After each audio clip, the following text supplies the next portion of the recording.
বিদেশি বিশেষজ্ঞ এনে ৩ মাসের মধ্যে শেয়ার বাজার সংস্কারের নির্দেশনা দিয়েছেন প্রধান উপদেষ্টা। দুপুরে যমুনায় পুঁজি বাজার সংশ্লিষ্টদের সঙ্গে প্রধান উপদেষ্টার বৈঠক শেষে একথা জানান প্রেস সচিব শফিকুল আলম।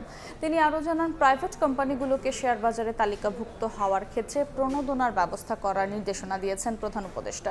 এছাড়া শেয়ার বাজারে যাদের বিরুদ্ধে অনিয়মের অভিযোগ আছে তাদের বিরুদ্ধে দ্রুত ব্যবস্থা নেওয়া হবে বলেও জানান তিনি। প্রেস সচিব আরও জানান, বিদেশি যেসব কোম্পানির সঙ্গে সরকারের অংশীদারিত্ব আছে সেগুলোকে দ্রুত শেয়ার বাজারে নিবন্ধিত করার নির্দেশনাও দিয়েছেন ডক্টর ইউনূস।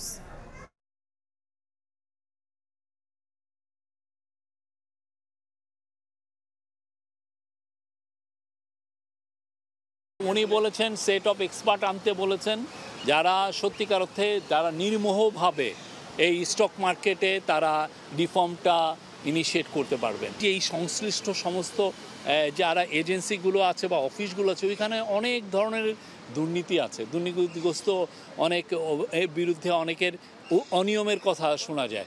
তো চিফ অ্যাডভাইজার বলেছেন যে যাদের বিরুদ্ধে অনিয়মের অভিযোগ আছে খুব দ্রুত তাদের ব্যবস্থা নিতে।